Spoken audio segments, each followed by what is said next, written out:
Hey, buddy, watch this. Hello, hello. Regis Kilbin is the name, and Hearthstone is the game. And these are the 10 best epic cards to craft in the Whispers of the Old Gods standard format meta. Starting off with number 10, it is the warrior card Shield Slam. This is one of the ultimate removal spells in the game, both because it's so cheap, but it also has a ton of raw power, essentially allowing you to remove just about any minion in the game as long as you're able to acquire that much armor.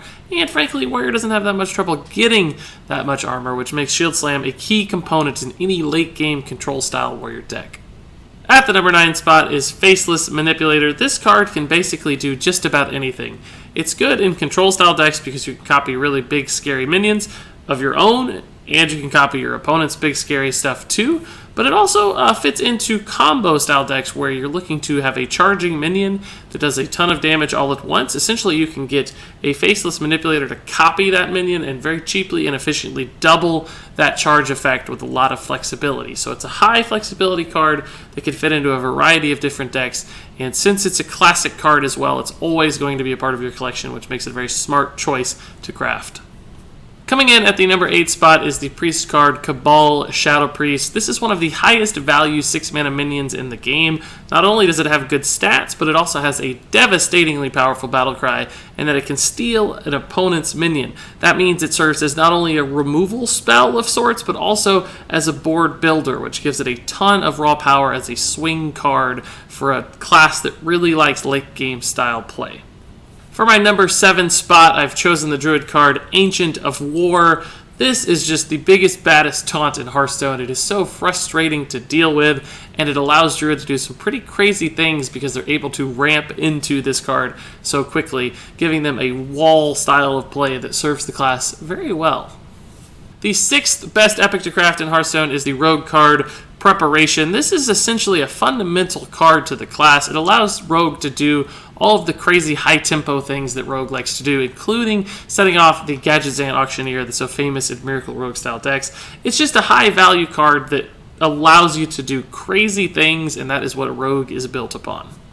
For the number 5 spot, we're heading back to Warrior. It's the only class with 2 epics on this list. This time around, though, it's Brawl, the 5-mana area of effect removal spell that gives late-game Warriors the kind of removal they need. It doesn't matter how out of hand a board gets, Brawl allows them to stabilize and start to control really long games in a fashion that only Warriors can pull off.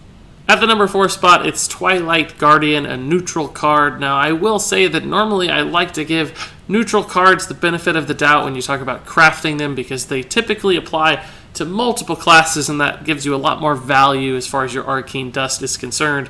But unfortunately, there aren't that many good epics in the neutral set. Most good epics belong to classes, so Twilight Guardian gets a little boost because it's a neutral card, but honestly, it's not the strongest card on this list, and certainly not as good as a few of the cards that came before it. That said, it's still a central piece to all kinds of Dragon decks, and of course, Dragon decks fit into a variety of classes, and since it's such an important minion at a vital mana cost, it certainly is worth crafting if you ever want to play a Dragon deck. For the top 3, we head back to classes for a little while, starting off with the Shaman weapon, Doomhammer. Not only is this probably the most iconic weapon in all of Warcraft lore, but it's an awfully good one to have in Hearthstone as well. It's the ultimate high damage weapon. It packs 16 damage into a single card, which allows Shaman to do a ton of crazy things, whether it's in an aggressive style deck or a late game oriented deck. Doomhammer still fits, and that makes it a wickedly powerful card. Now, you probably aren't surprised to see this card show up on my list, but you might be surprised that it's not at the number 1 spot. I do have to admit that the Hunter card, Call of the Wild, is probably the strongest epic card in the game, and maybe the best card from Whispers of the Old Gods. But that said, it is a class card, which means you can only play it in Hunter, so it doesn't take the top spot. I'm giving that to one last neutral card here in a second. But the reason Call of the Wild is so good is because it's instant board value. You can, even if you've got an empty board, you can reload with 3 strong minions. One of them has charge, which means you get a ton of damage bundled in as well. So it's a highly flexible card that fits into every version of Hunter that's being played right now, and you can't go wrong crafting Call of the Wild if you ever plan to play Hunter. But it doesn't take my number 1 spot. That honor belongs to the neutral card, Doomsayer, this 2-mana minion may not look like much since it doesn't even have an attack, but it is the ultimate inclusion in any control style deck, which means if you ever plan to play control at all, you can fit this into a deck and you can play it in any class of your choice. So it's going to give you the most depth and value for crafting an epic card. So it might not be as fun or exciting as some of those class cards, but if you want to get a card that you're sure you'll be able to play not only now, but forever into the future, since this is a part of the classic set, then Doomsayer to me looks like it might just offer the most value. And that'll do it for my list. Those were my top 10 epic cards to craft. I'm sure you think I'm crazy and that I missed a ton of cards and that I got the order all wrong.